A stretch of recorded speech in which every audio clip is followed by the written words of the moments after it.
हिमालय की बर्फीली चोटियों पर जहां हवा भी जम जाती है और सन्नाटा अपना घर बना लेता है, एक रहस्यमय जीव के किस्से सदियों से सुनाए जाते हैं, यति, जिसे कुछ लोग हिम मानव भी कहते हैं। ये कहानी है ऐसे ही एक यति के आतंक की, जिसने एक छोटे से पहाड़ी गांव को अपनी गिरफ्त में ले लिया था। गांव का नाम था रुद्रप्रयाग, जो अलकनंदा नदी के किनारे बसा था। यहाँ के लोग सीधे साधे और मेहनती थे, जिनका जीवन प्रकृति के साथ तालमेल बिठाकर चलता था। लेकिन पिछले कुछ समय से गांव में अजीब घटनाएं घटने लगी थी। रात के समय भेड़ों के बाड़े से तेज चीखें सुनाई देती और सुबह होते होते पता चलता कि कई भेड़ें गायब हैं। पगडंडियों पर विशाल पैरों के निशान मिलते, जो किसी इंसान के नहीं हो सकते थे। गांव के सबसे उम्रदराज व्यक्ति बाबा केदार ने अपनी आंखों से यति को देखने का दावा किया था। उन्होंने बताया था कि वो एक विशालकाय बालों वाला जीव था, जिसकी आंखें अंधेरे में चमकती थीं। शुरू में लोगों ने उनकी बातों पर विश्वास नहीं किया, लेकिन जैसे जैसे घटनाएं बढ़ती गईं, डर का साया गहरा होता गया। एक ठंडी रात गांव का एक युवा चरवाहा अर्जुन अपनी भेड़ों को लेकर पहाड़ों में फंस गया।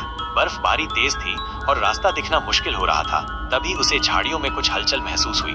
उसने सोचा कोई जंगली जानवर होगा, लेकिन जब एक विशालकाय सफेद परछाई उसकी ओर बढ़ी तो उसकी रूह कांप उठी। वह यति था। उसकी आंखें अंगारों सी चमक रही थीं और उसके पंजों में नुकीले नाखून थे।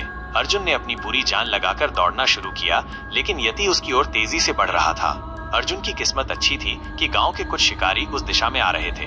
उन्होंने यति को देखा और हवा में गोलियां चला दी। यति एक पल के लिए रुका, फिर तेजी से अंधेरे में गायब हो गया। अर्जुन तो बच गया, लेकिन उसकी भेड़ों का कोई अता पता नहीं चला।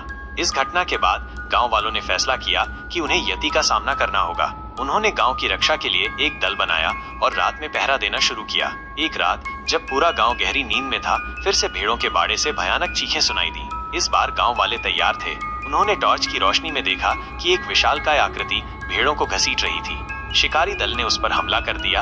यति ने भी अपनी पूरी ताकत से पलटवार किया। उसकी दहाड़ से पूरा पहाड़ गूंज उठा। संघर्ष घंटों चला, लेकिन अंत में यति कई घावों के साथ बर्फीली वादियों में फिर से गुम हो गया। उसके बाद से यति रुद्रप्रयाग गांव में कभी नहीं दिखा।